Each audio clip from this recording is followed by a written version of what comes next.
राजा अपने भरोसेमंद वजीर के पास जाता है और उसे सारी व्यथा कह सुनाता है। राजा की सारी बात सुन वजीर बोला, महाराज, यदि ऐसा है तो आप उस लड़की से विवाह कर लीजिए। हो सकता है उससे ही हमें अपने राज्य का वारिस मिल जाए। राजा को अपने वजीर की बात उचित लगी। अगले दिन वो अपने वजीर को भी साथ ले जंगल में उसी स्थान पर जाता है जहाँ उसकी मुलाकात मोहिनी से हुई थी। राजा झरने के पास गया और उसे आवाज दी, पर कोई नहीं आया। जब बहुत बार आवाज देने के बाद भी मोहिनी नहीं दिखाई दी तो राजा का वजीर उसके पास आया और बोला, राजन, हो सकता है वो आज आई ही ना हो। आपने बताया था वो पास के ही गांव में रहती है, हमें वहीं चलकर देखना चाहिए। राजा और उसका वजीर दोनों अपने घोड़ों के ऊपर सवार हो पास के गांव में जाते हैं। मोहिनी का नाम पूछते पूछते दोनों उसके घर पहुंच जाते हैं। दो शाही व्यक्तियों को शाही घोड़ों पर देख गांव वाले भी कौतूहलवश आस पास जमा हो जाते हैं। राजा घोड़े से उतरकर झोपड़ी के बाहर जाता है और मोहिनी को आवाज देता है। राजा की आवाज सुन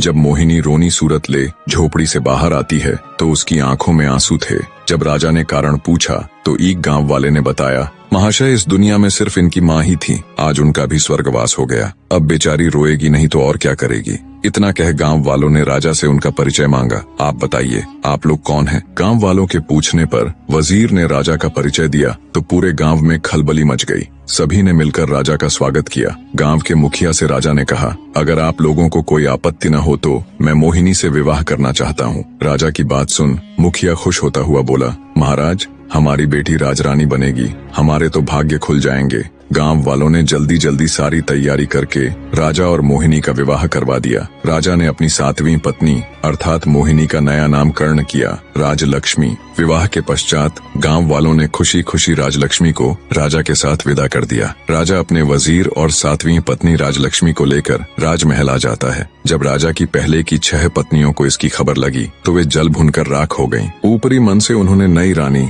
राजलक्ष्मी का स्वागत किया। समय बीतने लगा। अब राजा का अधिकांश समय नई रानी राजलक्ष्मी के साथ ही बीतने लगा। ये देखकर पुरानी रानी और अधिक ईर्ष्या से भर गई, परंतु राजलक्ष्मी को इसकी भनक तक नहीं थी। वो भोले भाले स्वभाव और एकदम साफ दिल की औरत थी। वह बाकी रानियों को अपनी बड़ी बहन की तरह सम्मान देती थी। समय बीता। एक दिन रानी राजलक्ष्मी ने राजा को शुभ समाचार दिया कि वो पिता बनने वाले हैं। रानी के मुख से ये बात सुन राजा जयसिंह की खुशी का कोई ठिकाना नहीं रहा। वो खुशी से रानी राजलक्ष्मी को गले लगा लेता है। राजा तुरंत कुल गुरु को बुला उन्हें आदेश देता है कि अब से नित्य प्रति रानी राजलक्ष्मी को धार्मिक और प्रेरक कथाएं सुनाई जाएं। नई रानी के गर्भवती होने का समाचार जल्दी ही पूरे राज्य में फैल गया। चारों तरफ बधाइयों की धूम मची हुई थी। बने रहे।